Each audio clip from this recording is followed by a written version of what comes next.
Gema hati yang hilang. Ibu Wati Suryani bergegas pulang dari sawah dan langsung sibuk membersihkan rumah. Ia mulai memasak sayur asem, menyiapkan ayam goreng dan sambal terasi. Tangannya cekatan mengibaskan tikar dan permadani di halaman, debu pun beterbangan. Tetangganya, Ibu Siti, melongok dari balik pagar bambu dan bertanya dengan penuh rasa ingin tahu, "Assalamualaikum, Wati. Tumben sekali bersih-bersih rumah sampai seheboh ini. Apa ada acara penting yang akan datang?" Wanita itu menyeka keringat di dahinya dan menjawab, "Waalaikumsalam, Bu Siti. Iya, ada acara penting. Anak perempuanku, Dewi Lestari, tadi telepon, hari ini dia mau pulang kampung sama calon suaminya dari Jakarta, mau kenalan sama saya. Calonnya ini bukan pemuda biasa, Bu, namanya Bagas, dari keluarga pengusaha besar. Makanya saya sibuk begini dari pagi." Ibu Siti hanya bisa berdecak kagum, "Alhamdulillah, selamat ya, hebat sekali anakmu, dapat pangeran kota. Wah, sebentar lagi kamu jadi besan orang kaya, nih, awas, jangan sombong nanti." Wati menghela napas, "Duh, jangan sampai kejadian buruk, Bu. Takutnya si anak kota itu tidak suka dengan keadaan kita. Kita kan orang desa biasa, tidak sepadan dengan orang kaya." Saya jadi cemas. Menjelang sore, tamu yang ditunggu pun tiba. Wati sudah berdandan rapi, mengenakan kebaya sederhana terbaiknya, siap menyambut dan menjamu putrinya beserta calon menantunya. Ternyata, kekhawatirannya sama sekali tidak beralasan. Bagas adalah pemuda yang sangat sederhana, ramah, dan supel. Ia tidak sombong dan bersikap sangat hormat. Ia memuji-muji sayur asem dan ayam goreng buatan Wati. "Terima kasih banyak, Bu Wati. Masakannya enak sekali, jauh lebih lezat daripada makanan restoran. Suasana rumah ibu juga nyaman dan adem sekali." Wajah Dewi berseri-seri, matanya tak lepas dari calon suaminya. Ia pun memulai pembicaraan penting, "Bu, sebenarnya tujuan kami datang ke sini. Orang tua Bagas ingin bertemu langsung dengan ibu, karena hubungan kami sudah serius, kami berencana menikah. Mereka mengundang ibu makan malam di restoran minggu depan. Ibu mau datang, kan? Ini penting sekali buatku, Bu. Tolong, ya." Dada Wati terasa sesak. "Aduh, Nak, kenapa harus di restoran? Kenapa tidak di rumah saja, biar lebih akrab? Ibu ini kan cuma buruh tani, tidak pernah ke tempat-tempat seperti itu. Baju bagus pun ibu tidak punya. Apa kalian juga ikut?" Bagas menjawab, "Tidak, Bu. Orang tua saya bilang hanya mereka dan ibu, pertemuan pribadi, begitu katanya. Tapi ibu jangan khawatir, semua akan baik-baik saja. Cuma sebentar kok, paling 2 jam.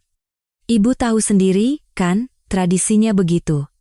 Calon besan harus bertemu untuk saling kenal dan membahas semuanya lebih dekat. Sebentar lagi kan kita akan jadi satu keluarga." Wati menghela napas panjang, "Baiklah, anak-anakku. Demi kalian, ibu akan datang. Ibu senang sekali kalian bertemu dan saling mencintai, kalian pasangan yang serasi. Ibu tidak bisa berhenti memandangi kalian." Wanita itu kemudian menyiapkan kamar untuk mereka berdua, lalu pergi beristirahat di kamarnya sendiri. Di dalam kamar, Dewi menunjukkan album foto masa kecilnya pada Bagas sambil berceloteh riang. "Lihat ini aku umur 5 tahun. Lucu, kan? Rambutku dipotong batok kelapa, kupingnya jadi kelihatan lebar. Kalau yang ini waktu perpisahan SMA, di kotamu kan satu kelas bisa 30 orang, di sini cuma 12, tapi kami akrab sekali. Gimana menurutmu di sini? Aneh, ya? Kamar mandi di luar, dapur masih pakai tungku kayu bakar. Tapi tahu tidak, waktu kecil aku suka sekali kalau di luar hujan deras, aku naik ke bale-bale sambil memeluk kucingku si manis dan tiduran di sana. Rasanya nyenyak sekali." Bagas mencium kening tunangannya dengan lembut, "Jangan khawatir, sayang, aku suka di sini. Aku tidak masalah kamu berasal dari desa." "Memangnya kenapa? Setiap orang punya jalan hidup yang berbeda. Tidak semua orang seberuntung aku, punya orang tua kaya. Tapi itu kan bukan yang utama. Di kampus banyak sekali gadis yang mendekatiku. Tapi, tahu tidak, mereka semua seperti cetakan pabrik yang sama, tanpa jiwa, berpakaian bagus dan modis, mengedipkan bulu mata palsu mereka, tapi otaknya kosong, diajak bicara pun tidak nyambung. Impian mereka cuma diajak ke restoran mewah dan dibelikan hadiah mahal.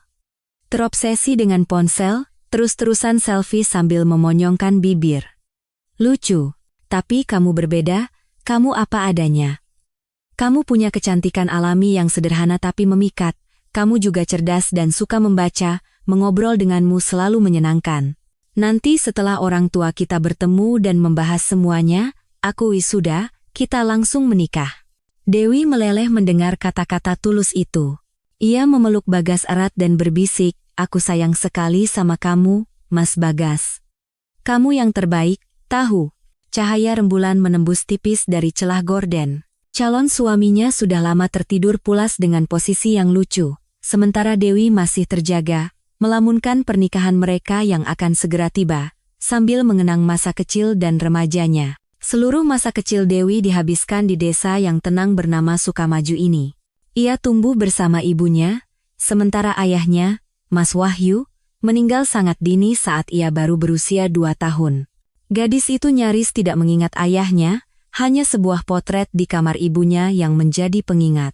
Ibunya sangat menyayanginya, berusaha keras agar putrinya cukup makan dan berpakaian layak, berhemat dalam segala hal. Ia bekerja sebagai buruh tani, bangun pagi-pagi buta dan bergegas ke sawah, pekerjaan yang berat. Ibunya sering kelelahan, tangannya sakit karena harus mencangkul dan mengangkut hasil panen, belum lagi semua pekerjaan rumah tangga dan mengurus kebun kecil mereka. Dewi sangat kasihan pada ibunya, karena ibunya adalah wanita yang cantik, rambut hitam panjang, mata coklat jernih, dan lesung pipi. Bahkan sekarang, meskipun bertahun-tahun bekerja keras, ibunya masih terlihat menarik. Walaupun sudah lama lupa apa itu perawatan kulit dan kosmetik, dan di desa memang tidak butuh berdandan. Baju kerja dan sepatu bot selutut, itulah seluruh pakaiannya. Justru sang ibulah yang membujuknya untuk pergi ke kota setelah lulus SMA. Dewi, sayangku, pergilah ke kota. Ibu sudah menabung sedikit uang, cukuplah untukmu di awal-awal. Coba daftar kuliah, mungkin nanti dapat kerja, dan hidupmu lebih baik. Apa yang mau kamu lakukan di desa ini, nak? Mau ikut ke sawah? Lihatlah ibu, lihat tangan ibu.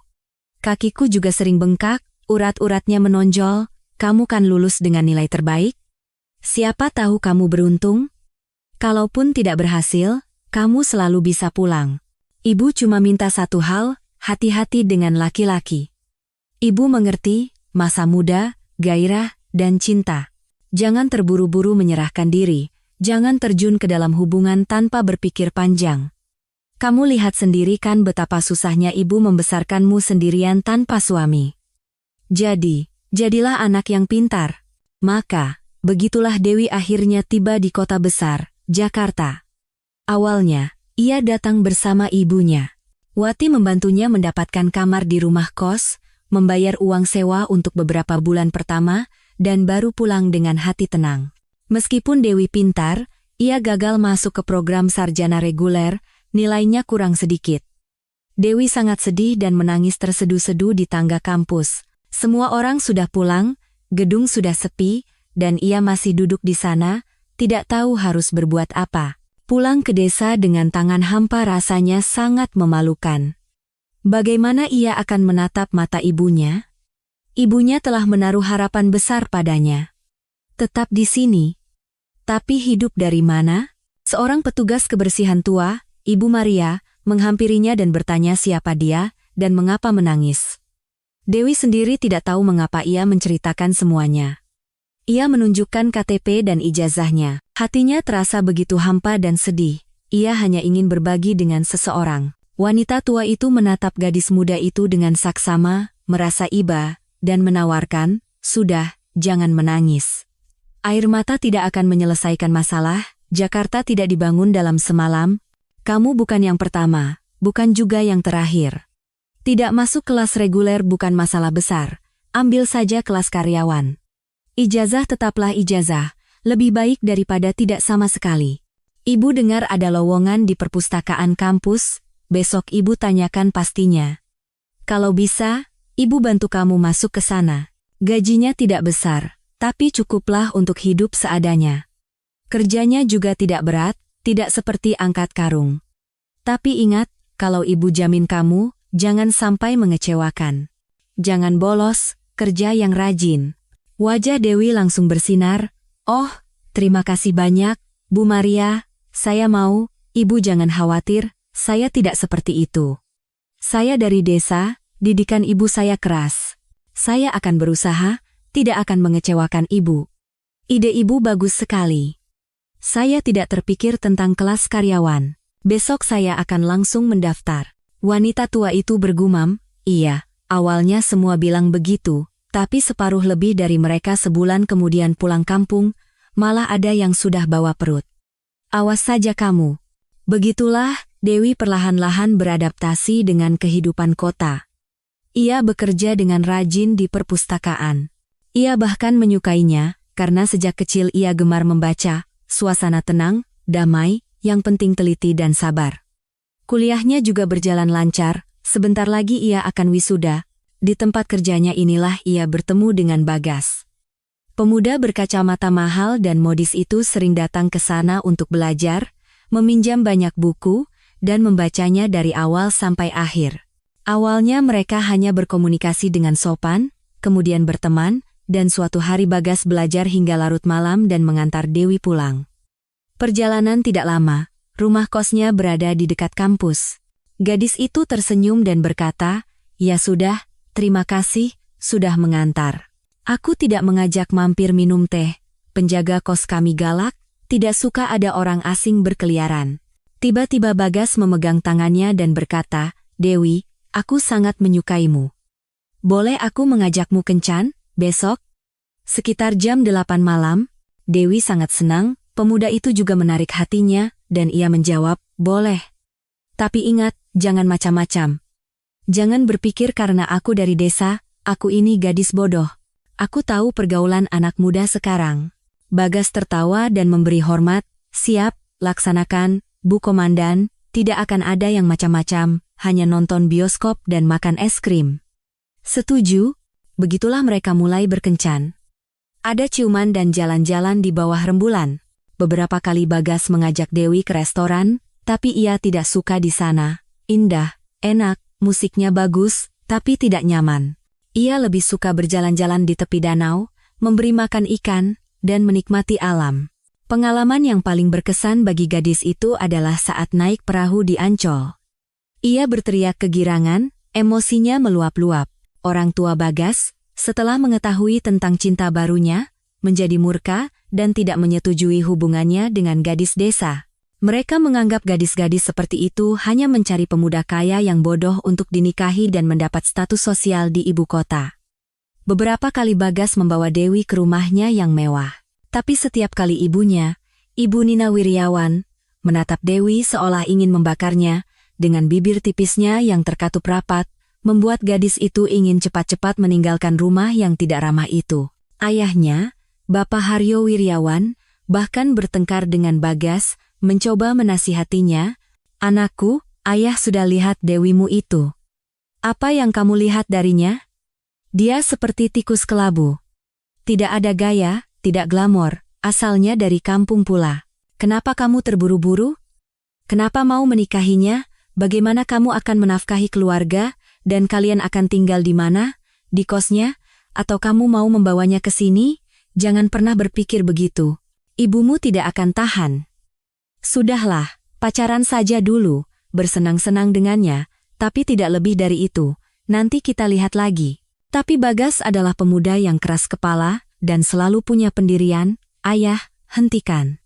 Percakapan ini tidak ada gunanya, sebulan lagi aku wisuda, aku akan bekerja. Kalau ayah tidak mau menerimaku di kantor, tidak masalah. Aku sudah melirik beberapa perusahaan bagus, aku bisa jadi manajer di sana. Kami akan sewa apartemen dan hidup seperti orang lain. Aku cinta Dewi, ayah tidak mengerti? Aku tidak butuh wanita lain. Kenapa kalian selalu mengukur segalanya dengan uang? Bagaimana dengan perasaan?"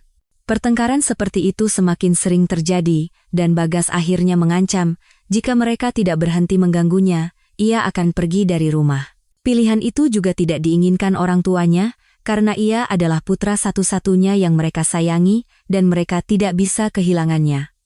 Maka ibunya pun menyusun sebuah rencana yang sangat jahat dan licik. Sementara itu, Ibu Dewi, Wati, sedang sibuk mempersiapkan diri untuk pertemuan dengan calon besannya. Ia meminjam kebaya yang bagus dari istri kepala desa, semalaman tersiksa memakai rol rambut dari besi yang sudah tidak terpakai selama 20 tahun. Sahabatnya membantunya menata rambut dan merias wajahnya dengan riasan tipis, serta meminjamkan sepasang sepatu hak dan tas tangan yang modis. Melihat dirinya di cermin, Wati tersenyum puas. Sahabatnya, Lina, sampai bertepuk tangan, "Wati, kamu seperti bintang film. Pasti bisa mengalahkan besanmu. Cantik sekali. Kamu ini seharusnya tidak di sawah, tapi di panggung peragaan busana. Ya sudah, semoga berhasil." Wati mengucap bismillah, "Terima kasih Lin, aku gugup sekali, sampai gemetar. Aku mau minum air putih dulu biar tenang. Semoga semuanya berjalan lancar. Tapi perasaanku tidak enak. Apa yang harus kubicarakan dengan mereka? Aku belum pernah ke Bali, belum pernah makan lobster. Uang untuk pernikahan pun tidak banyak. Apa mereka bisa mengerti keadaan kita? Sudahlah, apapun yang terjadi, terjadilah. Aku berangkat." 2 jam kemudian, Wati menemukan alamat yang dituju dan dengan ragu-ragu memasuki restoran yang mewah dan megah itu. Ia memandang sekeliling dengan takjub. Langit-langit berukir, di dinding terpajang replika lukisan seniman ternama, sungguh gemerlap. Seorang pelayan menghampirinya, "Selamat siang, Bu. Apakah sudah memesan meja?" Wati menjawab, "Selamat siang. Ya, atas nama keluarga Wiryawan, meja nomor 8. Calon besan saya seharusnya sudah menunggu di sana, kami sudah janji." Pelayan itu mengantarnya ke sebuah meja. "Ini meja Anda, Bu. Semuanya sudah disiapkan. Dan sepertinya tamu-tamu sudah mulai berpesta. Selamat menikmati waktu Anda." Wati menatap 6 orang pria dan wanita berpakaian mahal yang sedang lahap menyantap hidangan mewah dan minum anggur mahal, dan ia tidak mengerti apa yang sedang terjadi dan di mana orang tua Bagas. Wanita itu mengingat wajah mereka dengan baik dari foto, tetapi di meja besar itu duduk orang-orang yang sama sekali tidak ia kenal. Ia menepuk pundak seorang pria yang duduk di ujung dan bertanya, "Permisi, Pak, saya tidak mengerti. Di mana Ibu Nina dan Bapak Haryo? Katanya mereka akan menunggu saya di sini." Pria itu menenggak anggurnya dan menjawab, "Kami juga tidak tahu. Ibu Nina mengundang kami ke acara makan-makan ini, memesan semuanya, dan mengatakan bahwa Anda yang akan membayar semuanya. Anda Ibu Wati Suryani, kan?" "Benar. Kami juga kaget dengan kemurahan hati ini. Tapi karena ada yang traktir, kenapa tidak datang? Mungkin ini semacam lelucon. Saya pribadi suka lelucon. Ngomong-ngomong, masakan di sini luar biasa. Tiramnya segar sekali. Silakan duduk, Bu, makanlah. Mau saya tuangkan anggur? Oh ya, ada perayaan apa ini? Selamat untuk apa?" Darah serasa naik ke kepala Wati, ia hampir pingsan. Begitukah calon besan? Begitukah kejutan mereka?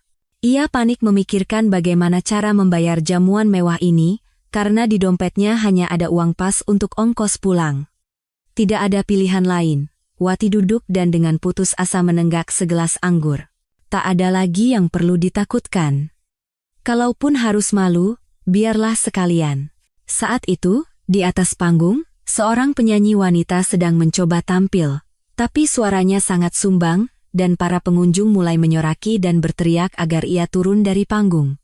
Penampilannya memang tidak bisa didengarkan. Wati tiba-tiba teringat masa lalunya. Dulu ia juga pernah belajar di sekolah musik dan punya bakat. Cita-cita terbesarnya waktu kecil adalah menjadi penyanyi dan tampil di atas panggung. Anggur dan keterkejutan atas apa yang terjadi begitu memukul kepalanya sehingga Wati tiba-tiba berdiri, dengan mantap berjalan ke atas panggung, mengambil mikrofon, menatap para penonton, dan mulai bernyanyi dengan suara merdunya. "Kan kuabaikan segala hasratku, agar ku dapat selamanya denganmu. Tiada mungkin akan terpisah, kitalah gema, gema yang panjang satu sama lain." Parodi lirik kita oleh Sheila on 7. Semua orang di ruangan itu tiba-tiba terdiam, Orkestra langsung mengiringi alunan lagunya, dan para penonton mulai bertepuk tangan. Banyak yang berbisik, suaranya indah sekali. Mirip penyanyi legendaris. Wanita itu juga ada kemiripan. Bakat yang luar biasa. Penampilan yang begitu tulus dan penuh penghayatan belum pernah terdengar di restoran itu. Bahkan manajernya keluar untuk melihat, dan ruangan itu meledak dengan tepuk tangan, orang-orang meminta lagu tambahan. Bapak Bima Santoso, sang manajer, mendekat dan bertanya pada pelayan, "Agus, siapa itu? Dan apa yang dia lakukan di panggung kita?" Pelayan itu hanya mengangkat bahu, "Hanya seorang tamu, Bu, ingin menyanyi. Penyanyi kita, Polina, baru saja diusir dari panggung." Tapi yang ini dapat tepuk tangan meriah. Suaranya memang luar biasa, setuju kan, Pak? Manajer itu mendekat, mengamati lebih saksama, dan terkesiap. Ia mulai bertepuk tangan paling keras dan berteriak, "Wati, kamu hebat." Wanita itu, mendengar suara yang dikenalnya, menatap pria itu dan nyaris tidak bisa berdiri tegak. Itu dia, Bima. Cinta pertamanya yang paling kuat dan berkesan. Ia menjadi malu dan turun dari panggung. Pria itu menghampirinya, "Wati, kejutan sekali. Sudah berapa tahun tidak bertemu? Kamu masih secantik dulu. Dan suaramu, restoranku belum pernah seramai ini. Bagaimana kamu bisa ada di sini, sedang merayakan sesuatu?" Wati tersenyum pahit, "Ya, Bima, sedang merayakan hari terakhir dalam hidupku." Pria itu terkejut, "Ah, jangan berkata begitu. Jelaskan, ada apa?" Wati tidak tahan lagi, dan tiba-tiba menangis terseduh-seduh, "Ini, calon besanku membuat kejutan. Mereka bilang, datanglah ke restoran, memberiku nama dan nomor meja, katanya mau kenalan. Ternyata mereka memesan jamuan mahal dan mengundang orang lain, tapi aku yang harus bayar. Bisa kamu bayangkan? Mereka tahu betul aku ini cuma buruh tani dari desa dan tidak punya uang. Mereka ingin mempermalukanku. Hebat, kan? Lalu aku harus bayar pakai apa? Di dompetku cuma ada uang receh. Calon kerabat yang baik, ya. Kasihan anakku, dia tidak tahu apa-apa, dan anak mereka, Bagas, sepertinya pemuda yang baik. Aku begitu bahagia untuk mereka. Sekarang apa? Makanya aku memutuskan menyanyi karena putus asa, toh aku akan diusir dari restoran ini, atau mungkin mereka akan panggil polisi." Bima memanggil pelayan. "Untuk jamuan ini, saya yang bayar, mengerti? Wanita ini adalah kenalan baik saya dan tidak berutang apapun." Wati langsung memeluk penyelamatnya, "Bima, terima kasih. Kamu menyelamatkan seorang buruh tani desa dari rasa malu." Saat itu para pengunjung terus meminta penampilan tambahan, dan manajer itu memohon, "Wati, bisakah aku memintamu menyanyi sekali lagi untuk para tamu, dan maukah kamu bekerja untukku? Kamu punya suara seindah itu, seluruh kota pasti akan datang ke restoranku, dan para pesaing akan mati karena iri. Apa yang kamu lakukan di desa? Kembali mencangkul di sawah? Dengan begini setidaknya kamu bisa mendapatkan penghasilan yang layak. Aku tidak akan mengecewakanmu." Kepala Wati terasa pusing karena semua yang terjadi. Begitu banyak peristiwa sekaligus, baik dan buruk, semuanya campur aduk. Ia kembali naik ke panggung dan dengan ringan dan percaya diri mulai bernyanyi. Dunia ini panggung sandiwara, ceritanya mudah berubah. Kisah Mahabharata, atau tragedi dari Yunani. Lirik panggung sandiwara oleh God Bless. Seluruh ruangan langsung ikut bernyanyi lagu lawas yang terkenal itu, dan kembali bertepuk tangan. Malam itu Wati tidak pulang naik bus. Ia dan Bima mengobrol lama, minum anggur, dan kemudian Bima sendiri yang mengantarnya pulang ke desa, dengan janji bahwa Wati akan datang bekerja untuknya. Putrinya menelepon 3 kali, menanyakan bagaimana acara malam itu. Dorongan pertama Wati adalah menceritakan segalanya, betapa sakit dan terhinanya dia, dan mungkin tidak seharusnya putrinya mengikat nasib dengan orang-orang sejahat itu. Tapi kemudian ia teringat Bagas, matanya yang baik, dan memutuskan bahwa anak-anak tidak bertanggung jawab atas perbuatan orang tua mereka, dan tidak seharusnya ia merusak kebahagiaan pasangan muda itu. Ia menjawab dengan ceria, "Semuanya baik-baik saja, Dewi, jangan khawatir." Pertemuannya menyenangkan, sangat akrab. Sahabatnya, Lina, datang pagi-pagi sekali, tidak sabar ingin tahu segalanya. Wati. Buka, kamu masih tidur? Bagaimana dengan sawah? Nanti kamu dimarahi mandor. Ayo, ceritakan. Bagaimana semuanya? Kamu tampil cantik kan? Benar? Wanita itu tersenyum bahagia. Lina. Kalau kuceritakan semuanya, kamu tidak akan pernah percaya. Tahu tidak siapa yang kutemui? Cinta pertama dalam hidupku. Bima. Dia manajer restoran itu, aku menyanyi di sana, dan dia menawariku pekerjaan. Bisa kamu bayangkan, dari buruh tani jadi penyanyi? Lucu sekali. Aku sendiri tidak percaya. Sahabatnya terkesiap, apa? Bima yang itu, yang dulu pacaran denganmu waktu di sekolah musik? Ayo, jangan membuatku penasaran, ceritakan. Wati tertawa, apa yang mau diceritakan? Dulu aku masih mahasiswi, kuliah di kota, dia juga, di jurusan vokal. Di sanalah kami bertemu. Aku langsung jatuh cinta padanya, cinta mati. Dia begitu penuh gairah, lembut, pemarah, dan sangat pencemburu. Kadang dia memberiku setangkai mawar, dan menyanyikan lagu untukku, kadang kami bertengkar hebat. Pokoknya, seperti hidup di atas gunung berapi. Lalu kami putus karena hal sepele, dia cemburu, dan aku sangat tersinggung. Begitulah kami berpisah. Tak lama kemudian aku bertemu Mas Wahyu, dan ikut dia pulang ke desa ini, meninggalkan semuanya. Bodoh sekali aku, masih muda dan naif. Apa yang bisa kukatakan? Kemarin aku hampir tidak mengenalinya. Pria yang begitu gagah dan terhormat, jadi aku berpikir, terima atau tidak tawarannya? Lina sampai melompat dari kursinya dan melambaikan tangan, apa kamu sudah gila? Ya jangan ditolak. Ayo, ambil cangkulmu, kembali ke sawah. Tentu saja terima, ini seperti memenangkan lotre.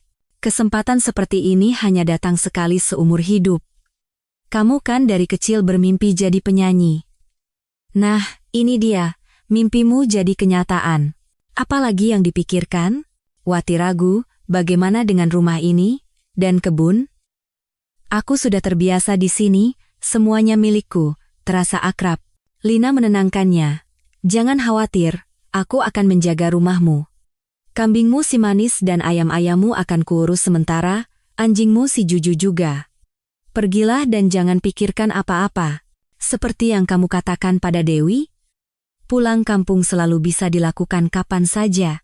Dan Wati memutuskan untuk mengambil risiko. Ia pindah ke kota.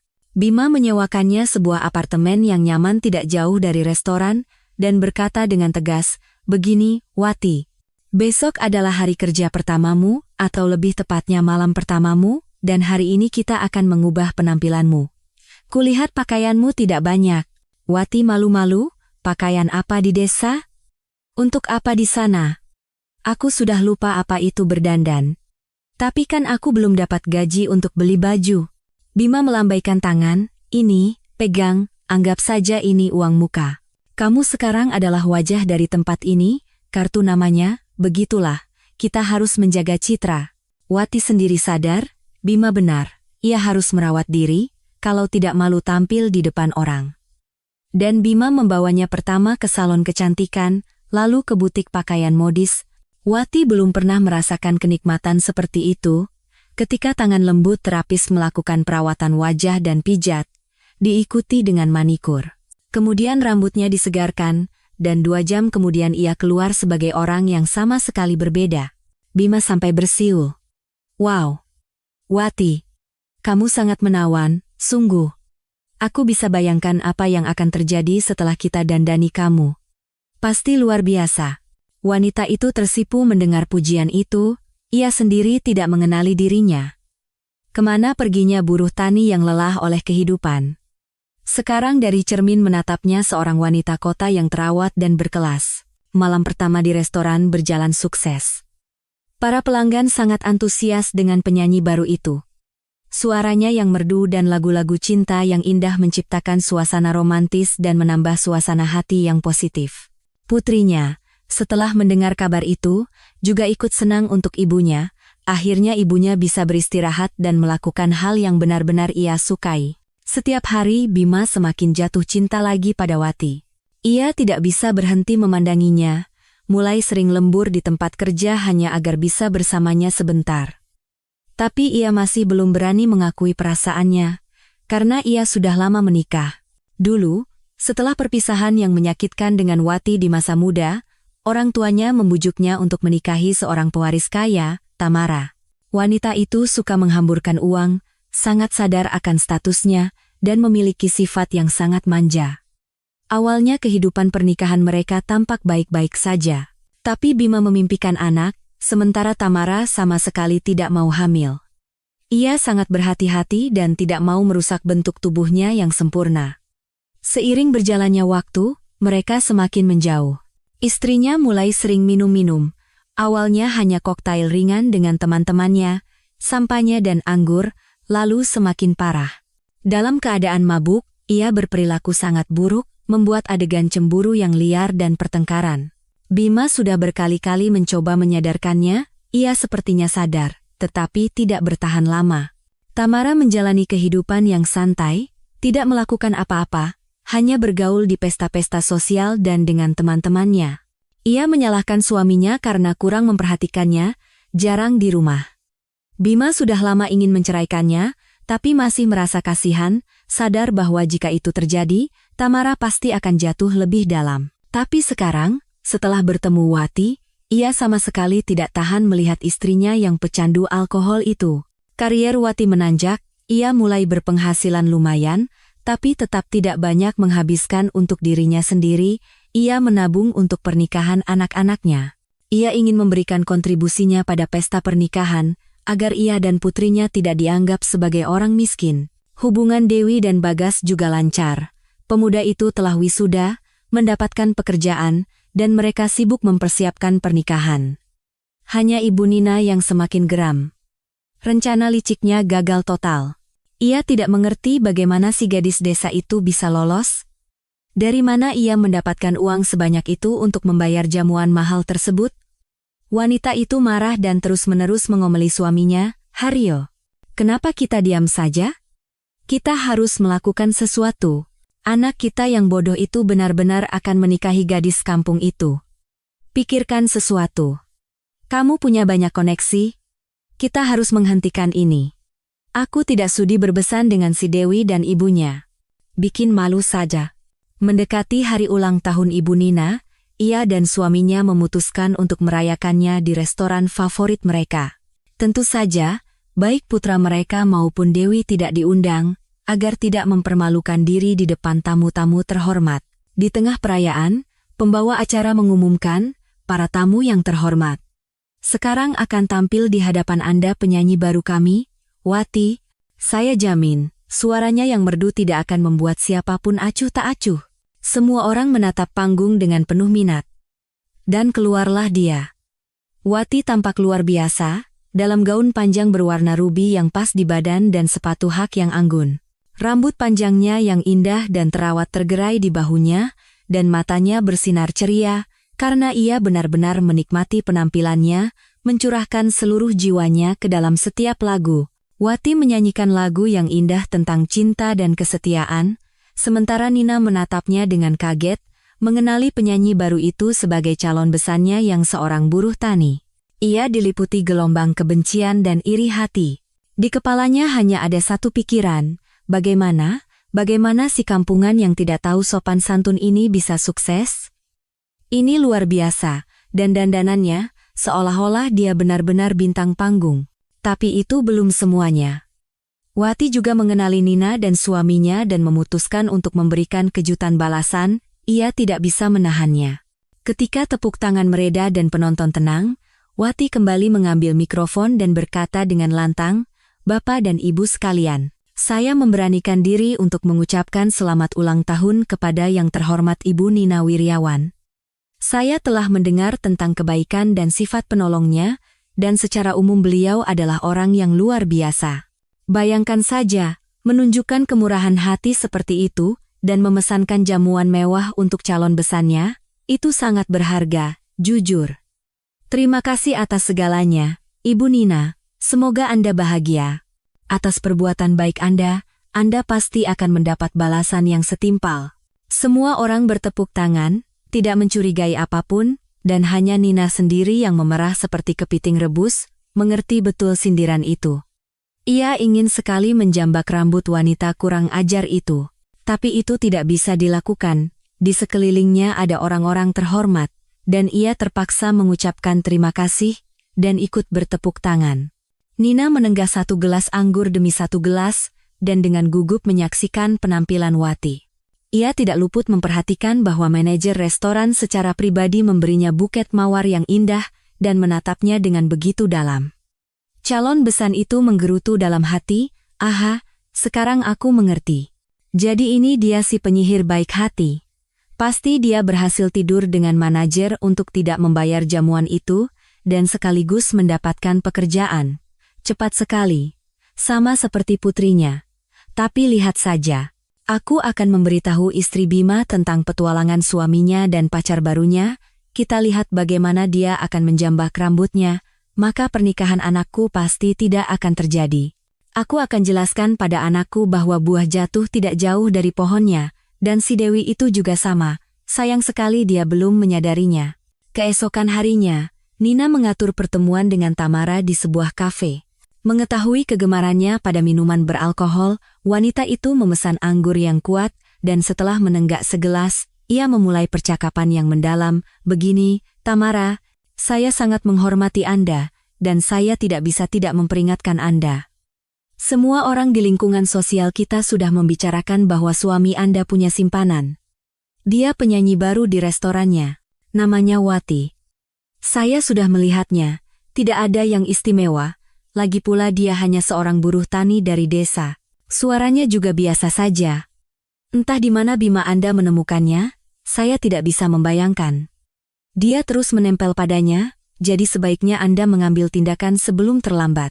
Saya sendiri sudah lama menikah, dan saya sedih melihat keluarga yang kuat dan bahagia seperti Anda bisa hancur karena seorang perempuan desa bodoh." Wajah Tamara berubah dan menjadi pucat pasi. "Apa itu benar? Bajingan. Pantas saja dia hampir tidak pernah muncul di rumah.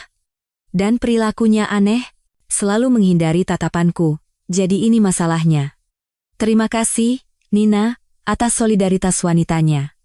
Untuk apa menunggu? Aku akan langsung ke sana sekarang dan memberinya pelajaran. Dia akan tahu rasa. Akan hilang selamanya keinginannya untuk merebut suami orang dari keluarganya." Wanita itu berdiri dengan tegas, membayar, dan pergi dengan langkah yang sedikit sempoyongan. Sementara Nina menikmati hidangan sendirian dan merasa sangat puas. Nah, sekarang habislah si Wati ini. Sifat Tamara yang suka membuat onar sudah dikenal banyak orang. Malam itu, Wati sedang bersiap untuk tampil di ruang ganti ketika Tamara yang mabuk menerobos masuk seperti badai. Matanya menyala dengan api yang gila dan tidak sehat. Wanita itu menyerang Wati dari belakang, tidak memberinya kesempatan untuk sadar, dan mulai berteriak, "Dasar perempuan kampung murahan, kau mau merebut suamiku dari keluarganya? Pelacur, aku dan Bima sudah menikah seumur hidup. Lalu kau muncul. Sekarang dia tidak mau melihatku lagi, tidak pernah pulang ke rumah. Dengar ya, pergi kau dari kota ini kembali ke kampungmu. Sekarang juga, atau aku akan jambak semua rambutmu atau melakukan yang lebih buruk. Kau mengerti? Bima itu milikku selamanya. Jelas?" Wati melawan dan berteriak, "Tolong. Anda tidak waras. Saya tidak tidur dengan suami Anda. Kami hanya kenalan lama. Makanya dia menawariku pekerjaan. Saya hanya menyanyi, itu saja. Kalau tidak percaya, tanyakan saja padanya sendiri. Saya tidak punya alasan untuk berbohong." Tapi Tamara yang marah sudah tidak bisa dihentikan. Ia terus melontarkan makian dan berteriak di seluruh restoran. Mendengar teriakan itu, seorang pelayan yang ketakutan datang, dan dengan susah payah memisahkan kedua wanita itu. Ia tahu sifat istri manajernya yang kasar, dan sudah sering menyaksikan adegan serupa, jadi ia mulai menenangkannya dan perlahan-lahan membawanya pergi. Wati menangis. Ia begitu dihina dan dipermalukan, dicampur dengan lumpur. Tidak, ia tidak akan tinggal di sini semenit pun lagi. Persetan dengan mereka semua. Wanita itu membatalkan penampilannya, berlari ke apartemen, dengan panik mengemasi kopernya, meninggalkan semua barang yang dibelikan Bima untuknya, dan pulang ke desanya dengan bus pertama. Ketika sahabatnya, Lina, yang masih mengantuk membuka pintu larut malam dan melihat Wati yang menangis, ia sangat terkejut. "Wati, kenapa kamu? Apa yang terjadi?" Wanita itu menangis terseduh-seduh dan berkata, "Sudah selesai, Lin. Aku sudah tidak tahan. Aku tidak mau apa-apa lagi. Berikan kuncinya. Besok aku akan ambil kambingku si manis dan kembali ke sawah." Aku begitu dihina, disebut pelakor. Padahal aku tidak pernah berpikir seperti itu. Aku merasa sangat buruk. Lina sadar, ia harus menyelamatkan sahabatnya. Ia dengan paksa membawanya masuk ke rumahnya, mengeluarkan minuman keras buatannya, menuangkannya ke gelas, dan memerintahkan, "Ayo, minum. Sampai habis." Setelah itu menangislah sepuasnya. Siapa tahu jadi lebih baik. Ini selalu berhasil untukku kalau suamiku berulah. Mereka duduk lama di dapur, Wati mencurahkan isi hatinya, perlahan-lahan menjadi mabuk dan tenang. Lina yang ingin tahu bertanya, "Tapi kalau jujur, Wati, kamu mencintainya, kan? Katakan padaku yang sebenarnya. Kalau tidak, kamu tidak akan sesakit hati ini." "Kamu mencintainya? Sampai sekarang?" Wanita itu menganggukkan kepala sebagai tanda setuju. "Aku mencintainya, Lin, tentu saja aku mencintainya." Sampai jantungku terasa berhenti. Darah di nadiku membeku. Tapi aku terlambat menyadarinya. Bima sudah menikah, dan si penyihir itu pasti tidak akan melepaskannya. Jadi aku harus melupakannya, mencabutnya dari hatiku. Tapi bagaimana? Katakan, bagaimana cara memerintahkan diriku untuk melupakannya, ketika aku masih ingat sentuhan tangannya, padahal sudah bertahun-tahun berlalu. Dan Dewi itu kan anaknya. Kau mengerti? Dia ayahnya. Lina sampai terlonjak. "Apa? Kamu tidak pernah bilang." "Aku pikir dia anak dari suamimu, Mas Wahyu." Wati kembali menangis, semua orang berpikir begitu, dan putriku juga berpikir begitu. Tidak ada satu orang pun yang tahu tentang ini. Waktu aku putus dengan Bima, sebulan kemudian baru aku sadar kalau aku hamil. Aku sangat ketakutan. Saat itu Mas Wahyu mulai mendekatiku. Nah, aku menemukan jalan keluar. Aku pengecut, tidak menceritakan apa-apa padanya, dan mulai hidup bersamanya. Dia orang yang baik, mencintaiku. Tahu aku hamil, dia senang sekali. Dia sangat menyayangi Dewi. Dan aku tidak pernah bisa mengaku padanya bahwa Dewi bukan anaknya. Begitulah.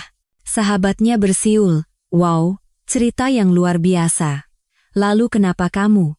Sekarang kan Mas Wahyu sudah lama tiada. Katakan pada Bima tentang putrinya. Dia berhak tahu." Wati hanya melambaikan tangan. "Untuk apa? Sudah bertahun-tahun berlalu. Dia punya keluarganya sendiri. Dan bagaimana aku akan menjelaskan semuanya pada putriku? Tidak. Lin, aku tidak mau apa-apa. Aku akan hidup seperti sebelumnya, dan selesai. Aku gagal jadi penyanyi. Sepertinya bukan takdirku." Bima tidak kalah terkejutnya ketika pelayan menceritakan tentang skandal liar Tamara dan kunjungannya ke Wati. Ia memberitahu bahwa Wati lari dari restoran sambil menangis dan tidak ada yang melihatnya lagi.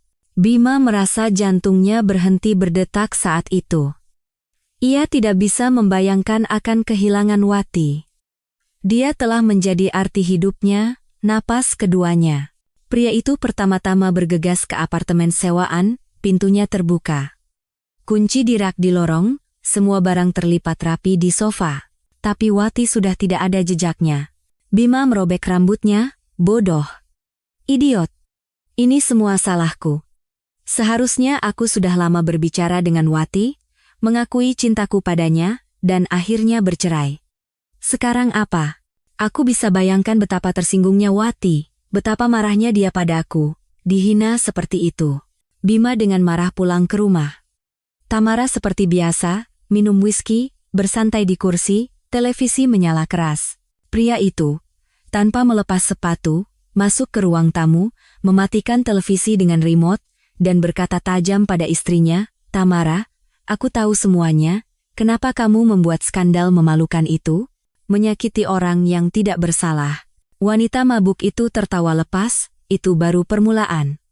Jika dia muncul di dekatmu sekali lagi, aku bersumpah, akan kujambak habis rambutnya. Biar dia tahu rasa merebut suami orang. Bima marah besar, dari keluarga mana? Tamara. Sadarlah, di mana kamu lihat keluarga? Kita sudah lama hidup seperti tetangga di rumah susun, kita bahkan tidak punya apa-apa untuk dibicarakan. Satu-satunya temanmu adalah botol. Cukup, kesabaranku sudah habis. Kita bercerai. Tamara melompat dari kursi, tetapi terhuyung dan jatuh dengan tidak anggun ke lantai. Bima menghela napas dan membantunya berdiri. Wanita itu berteriak, "Ingat, aku akan menuntut semua hartamu. Kau akan miskin. Kau tahu siapa ayahku. Aku tidak akan memberimu cerai." Bima menjawab dengan tegas, "Aku tidak peduli, ambil saja semuanya. Aku punya cukup kekuatan dan otak untuk memulai bisnisku lagi dari nol. Pikirkan dirimu sendiri, saranku, sadarlah. Kalau mau, aku akan atur agar kamu menjalani perawatan di klinik rehabilitasi. Kau membunuh dirimu sendiri, Tamara. Aku tidak mau kita berpisah sebagai musuh." Tapi wanita itu terus memaki dan melontarkan kutukan ke arah suaminya dan Wati. Bima menatapnya dengan jijik untuk terakhir kalinya dan berkata, "Selamat tinggal, Tamara, hiduplah sesukamu." 3 minggu berlalu. Wati selama ini tidak hidup, hanya ada. Seperti robot, ia pergi ke sawah dan pulang, memberi makan si manis dan Juju, bahkan memasak sesuatu. Tapi semua pikirannya hanya tentang Bima, betapa ia merindukannya. Betapa ia merindukannya. Ia merindukan suaranya, tatapan matanya yang tajam, senyumnya. Ia menyalahkan dirinya sendiri karena tidak menceritakan kebenaran tentang putrinya. Lina menjenguk sahabatnya, memberinya semangat sebisa mungkin. "Wati, ayo semangat, makanlah sesuatu. Kamu jadi kurus dan pucat. Tidak boleh begini. Coba jangan pikirkan dia." Mendengar kata-kata itu, Wati langsung menangis. "Aku tidak bisa, bagaimana bisa tidak memikirkannya? Aku mencintainya. Baru sekarang aku menyadarinya. Aku tidak bisa hidup tanpanya, itu saja.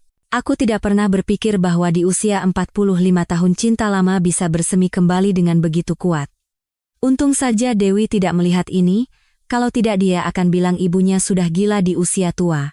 Di sini putrinya akan segera menikah, dan aku jatuh cinta seperti gadis remaja. Memalukan." Lina memeluk sahabatnya, "Kamu bodoh, justru bagus kamu jatuh cinta. Lihat saja, kalau dia juga mencintaimu, dia pasti akan datang." Pagi-pagi sekali, Wati masih tidur. Tiba-tiba sebuah mobil berhenti di depan rumah dan Juju menggonggong dengan keras, mencoba melepaskan diri dari tali. Jantung wanita itu berdebar kencang, dan dengan kaki kaku, seperti apa adanya, dengan daster dan sandal, ia pergi membuka pintu. Di ambang pintu berdiri Bima, dengan buket mawar merah besar dan sebuah koper. Ia berkata pelan, "Aku datang untukmu, Wati, untuk selamanya. Aku sudah bercerai dengan Tamara. Maafkan aku atas skandal liarnya. Aku mencintaimu, Wati, seperti dulu di masa muda, bahkan lebih. Dan aku tidak akan menyerahkanmu pada siapapun. Boleh aku masuk? Kamu tidak akan mengusirku?" Wati menangis dan memeluk Bima. Ia memeluknya erat dan berbisik, "Aku juga mencintaimu, dan aku tidak akan melepaskanmu lagi. Jelas, aku sangat menderita tanpamu. Oh, kenapa kita berdiri di sini? Masuklah, sayangku, aku akan lari ke sawah sebentar, lalu kembali. Aku bawakan kamu susu segar." Bima menciumnya, "Kamu pergi ke sana untuk terakhir kalinya. Dan aku ikut denganmu, aku akan membantu. Setelah itu kita pergi ke kota. Selamanya. Cukup sudah kamu bekerja keras, Wati. Sekarang kamu punya aku." Wati tertawa, "Jangan bercanda. Aku takut kerbau-kerbau di sawah tidak akan suka dengan setelan kantormu." "Tidak, tunggulah aku di rumah, beristirahatlah dulu, aku segera kembali." Wati dengan cepat menyelesaikan pekerjaannya, wajahnya bersinar seperti matahari.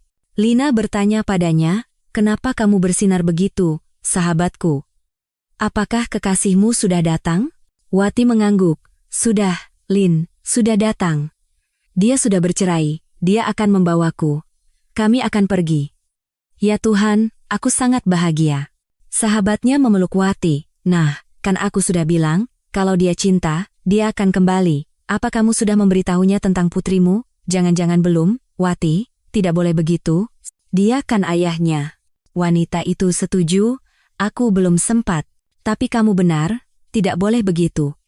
Nanti aku pulang, aku akan langsung katakan. Ya sudah, selamat tinggal, Lin. Nanti kami akan sering ke sini seperti liburan. Sahabatnya melambaikan tangan, semoga bahagia, Wati, kamu pantas mendapatkannya. Wati berganti pakaian di lorong, mandi, dan dari ambang pintu sudah mencium aroma masakan yang lezat. Ia mengintip ke dapur dan terkesiap. Bima dengan setelan jas dan celemek sedang sibuk di depan wajan, menggoreng telur mata sapi. Wanita itu tertawa, "Oh, sarapan sudah siap, tidak kusangka, terima kasih." Bima menyeka keringat, ini, tidak akan percaya, seorang manajer restoran, tapi tidak bisa memasak, telur mata sapi pun gosong, harapanku hanya padamu. Mereka sarapan, dan Wati memutuskan untuk berbicara jujur. Bima, dengarkan. Apa yang akan kukatakan ini mungkin akan sangat mengejutkanmu. Dewi adalah putrimu. Waktu kita putus, baru setelah itu aku sadar kalau aku hamil, lalu aku bertemu Mas Wahyu, dan, yah, kau tahu sendiri, dia tidak sadar apa-apa, mengira putrinya lahir prematur, sebulan lebih awal. Dia sangat menyayangi Dewi, tapi meninggal muda. Dan hanya aku yang tahu bahwa itu bukan anaknya, itu putrimu. Begitulah. Aku tahu, aku berbuat salah dan tidak jujur, tapi saat itu aku tidak melihat jalan keluar lain. Pria itu tidak bisa percaya, air mata berlinang di matanya. Ya Tuhan, Wati, aku sudah tidak berharap akan menjadi ayah. Tamara tidak mau melahirkan, padahal aku selalu ingin punya anak. Betapa bahagianya. Tapi suamimu kan sudah lama meninggal. Kenapa kamu tidak mencariku lebih dulu, tidak memberitahuku? Aku pasti akan langsung meninggalkan semuanya. Aku akan membantu, mencintainya. Wanita itu hanya menghela napas. Yah, aku pikir kamu punya keluarga sendiri, untuk apa kamu butuh semua ini? Dan belum tentu kamu akan percaya padaku atau tidak. Pertanyaan lainnya, bagaimana sekarang memberitahu Dewi tentang ini? Dia kan menganggap Mas Wahyu ayahnya, meskipun dia tidak mengingatnya sama sekali. Tapi tetap saja, bagaimana menjelaskan semua ini padanya? Aku tidak bisa membayangkan. Dan apa yang akan dia pikirkan tentangku? Bima mendekati Wati, memeluknya dengan erat, dan menciumnya dengan penuh gairah, lalu berbisik, "Wati, kamu terlalu mempersulit hidup. Semuanya akan beres dengan sendirinya. Lihat saja, jangan terburu-buru." Dan keduanya dilanda lautan gairah, mereka tidak menyadari di pantua yang berderit, gonggongan juju di halaman, atau kokok ayam jago yang memecah keheningan, mereka hanya larut dalam satu sama lain. Sejak hari itu, kehidupan Wati berubah drastis, seperti dalam dongeng Cinderella yang akhirnya ditemukan oleh pangeran tampan. Ia dan Bima pergi ke kota, tinggal sementara di apartemen sewaan itu. Tamara berhasil mengambil segalanya kecuali restoran. Tapi itu tidak membuat keduanya takut, Wati tetap bernyanyi, pelanggan datang dengan senang hati, dan bisnis terus berkembang. Bima bertemu dengan Dewi dan Bagas. Mereka mulai sering berkomunikasi. Ia terus menatap putrinya, dan menemukan ciri-ciri dirinya padanya, tahi lalat di atas alis, telinga yang sedikit lebar, dan tatapan matanya. Dan suatu hari ia tidak tahan, ia memutuskan untuk berbicara. Ia menunggu sampai Dewi pulang kerja, menghampirinya, "Dewi, ayo kita duduk. Ada hal yang sangat penting yang ingin aku bicarakan." Aku tidak tahu bagaimana memulainya. Jujur, aku tidak pandai berbasa-basi, jadi aku akan katakan langsung. Aku ayahmu, ayah kandungmu. Jangan berpikir aku bajingan atau meninggalkan kalian, tidak, hanya saja aku sendiri baru tahu rahasia besar ini dari ibumu. Dewi terkejut dan sering berkedip, "Ayah, aku tidak mengerti." Lalu ayahku, Bapak Wahyu, siapa? Ayah tiri, begitu? Tapi itu tidak mungkin. Ibu tidak pernah. Pria itu memotong, "Aku tahu, Dewi, ibumu tidak pernah menceritakannya pada siapapun, dan mungkin dia punya alasannya sendiri. Jangan menghakiminya dengan keras. Dulu ibumu dan aku saling mencintai sama kuatnya seperti kamu dan Bagas. Kau mengerti? Hanya saja aku dulu bodoh dan pencemburu, dan ibumu sangat mudah tersinggung. Makanya kami berpisah. Dan baru-baru ini, di restoran, kami bertemu secara tidak sengaja.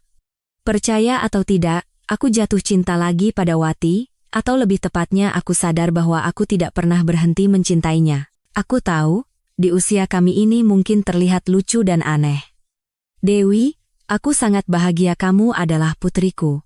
Aku tahu, waktu sudah terlewat, dan kamu bukan anak kecil lagi, tapi kita bisa menebusnya, kan? Saling mendukung, mencintai, dan berkomunikasi. Aku sangat menginginkannya. Dewi mendekat ke Bima dan memegang tangannya. Aku tidak keberatan, ayah, dan untuk kalian berdua dengan ibu, aku hanya bisa bahagia. Terima kasih sudah membawanya keluar dari rutinitas desa, sehingga dia tidak perlu lagi bergelut dengan lumpur dan mengangkut beban berat. Dan sama sekali tidak aneh jatuh cinta di usia kalian. Itu indah. Bima memeluk putrinya, betapa bijaksananya kamu, nak, kami yang harus belajar darimu. Bagas dan Dewi sedang minum teh di rumahnya. Ia menceritakan semua berita tentang ibunya dan Bima, dan bagaimana ia menemukan ayahnya. Pemuda itu hanya bisa terheran-heran. Ibu Nina masuk dan mengerutkan kening saat melihat calon menantunya. Tapi putranya langsung mengejutkannya. Bu, ada berita heboh. Ibu tidak akan percaya. Dewi sekarang bukan hanya anak seorang buruh tani, tapi juga pewaris kaya. Ayahnya adalah seorang pengusaha restoran terkenal, Bima Santoso. Bagaimana menurut ibu? Mungkin sekarang ibu akhirnya bisa tenang dan berhenti menghalangi kami? Atau bagi ibu ini masalah prinsip, untuk tidak berkomunikasi dengan kami? Bagas tertawa kecil, mengamati ekspresi ibunya, wajahnya sekarang menunjukkan berbagai macam perasaan, syok, terkejut, malu, dan canggung. Dewi juga ikut tertawa, sekarang mertuanya pasti akan lebih ramah padanya. Ibu Nina segera menguasai diri, tersenyum manis, dan mulai berceloteh, oh, aku? Memangnya aku menentang? Menikahlah, anak-anak, dengan bahagia. Ayah dan ibu hanya bisa mendukung. Aku selalu bilang, Dewi itu anak yang pintar, dia akan menjadi istri dan ibu rumah tangga yang baik untukmu. Pasangan muda itu tertawa terbahak-bahak, wanita itu seolah-olah telah berubah, ia begitu manis pada Dewi. Bima dan Wati membeli sebuah rumah besar di pinggir kota, dan memutuskan untuk menawarkan pada pasangan muda itu untuk tinggal bersama, karena ada 2 lantai, dengan balkon, cukup untuk semua orang. Pria itu sangat ingin lebih dekat dengan putrinya, lebih sering melihatnya, mengetahui kehidupannya, dan Wati juga sangat berharap akan segera menimang cucu. Bagas dan Dewi dengan senang hati menerima tawaran itu, tapi mereka melangkah lebih jauh. Dewi berseru, "Ibu, ayah, bagaimana kalau kita adakan pernikahan ganda? Bayangkan.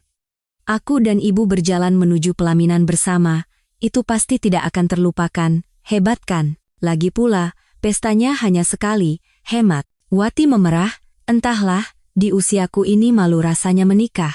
Aku pikir aku dan Bima akan menikah diam-diam di KUA saja, nanti orang-orang menertawakan. Di sini Bima ikut campur, tentu saja tidak, sayangku. Di masa muda aku sudah kehilangan gadis yang kucintai, biarkan aku menebusnya sekarang. Kamu kan juga tidak pernah mengadakan pesta pernikahan dengan Mas Wahyu, kan? Dan dalam hidup setiap wanita, setidaknya sekali harus ada gaun pengantin putih. Jadi aku setuju, kita akan kejutkan seluruh kota. Apa kata orang? Aku tidak peduli dengan mereka. Ini hidup kita, dan tidak ada urusannya dengan siapapun. Dan hari pernikahan pun tiba. Bima dan Bagas tidak bisa berhenti memandangi kekasih mereka. Mereka begitu bahagia.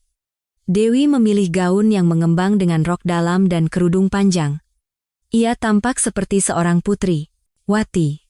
Sebaliknya, membeli gaun panjang putih salju yang pas di badan dengan hiasan payet dan sebagai pengganti kerudung, ia menyematkan bunga-bunga di rambutnya. Keduanya tampak luar biasa. Dewi berbisik pada Wati, "Ibu, apa ibu percaya ini? Beberapa tahun yang lalu kita tinggal di desa, dan ibu bekerja di sawah, dan sekarang kita di restoran mewah, dan keduanya akan menikah dengan pria yang paling kita cintai dan andalkan. Cubit aku, ini seperti dongeng, aku tidak percaya. Wati memeluk putrinya, ibu sendiri tidak percaya. Nak, bahkan malam hari aku takut tidur, takut kalau pagi-pagi membuka mata, semua ini tidak ada. Aku sudah tidak berharap akan bertemu Bima lagi. Jadi calon mertuamu itu telah membantuku. Kalau bukan karena pertemuan di restoran itu, semua ini tidak akan terjadi. Benar kata pepatah. Selalu ada hikmah di balik musibah. Sahabat Wati, Lina, menghampiri mereka dan berceloteh, "Nah, ayo kita minum, teman-teman, untuk kalian. Aku sangat bahagia.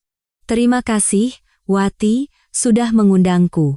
Aku belum pernah ke tempat semewah ini seumur hidupku." Wati tertawa, "Bagaimana mungkin aku tidak mengundangmu? Kita kan sudah bersama sejak kecil.